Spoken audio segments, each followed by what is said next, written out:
Екипата на Брегалница ги имаше и ги има сите услови за нормално функционирање на еден праволигашки клуб. Затоа не се штеделе средства, неопходно потребни за изведување на подготовки, за набавка на играчи и нивна исплата и секако за обезбедување на нормални услови за тренинг па и за надпревари. По подолга пауза се направи напор за враќање на Брегалница на градски стадион во Штип и одигрување на надпреварот со прелевска победа.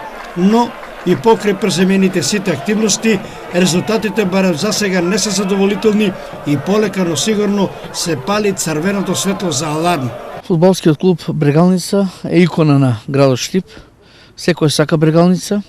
Меѓутоа, за жал, имаме и такви фудбалски работници, имаме такви спортисти кои што произлегува од самата Брегалница, кои што се биле деца на самата Брегалница, од пионери, младинци до фудбалери, па и тренери, стратежи, си го гледаат својот личен интерес.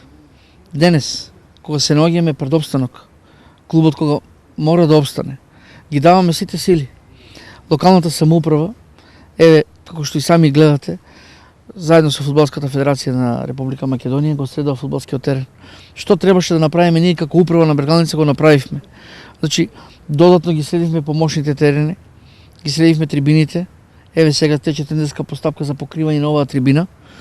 Го даваме максимумот и не смееме да дозволиме во никој случај да испаднеме од прва лига. Се што можеме ќе ангажираме, затоа ги повикувам сите спортски работници, ги повикувам сите што сакаат Брегалница, како може да помогнат да се вложат со својот авторитет, да се вложат со својата љубов кон Брегалница, да не го гледат својот личен интерес. Знаеме дека спортот нели сепак е пари и фудбалот сепак е пари, меѓутоа има нешто што се вика и љубов кон клубот. И треба да го сега да ја покажат таа љубов што имаат кон клубот, да се сите максимално ангажираат од младинците до нестарите фудбалери. Ние како управа на клубот ќе направиме еден голем собир на сите спортски работници од 48 до 2016 година, сите што дале свој допринос во фудбалскиот клуб Брегалница.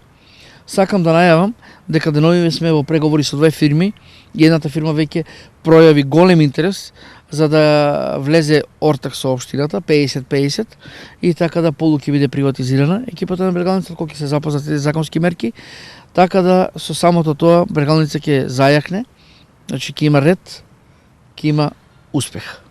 До крајот на есенскиот дел останува да се одиграат уште 3 кола, во кои Брегалница на два пати едно по друго ќе гостува.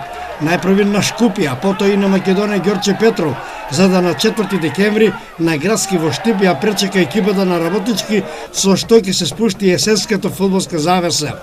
Потоа ќе се има и време и начин евентуалните грешки и потешкотии да се исправат и во пролетниот дел гледачите да видат едно ново романтичарско издание на Штипските плави, во кое би се обезбедил толку неопходниот опстанок во праволигашкото јато.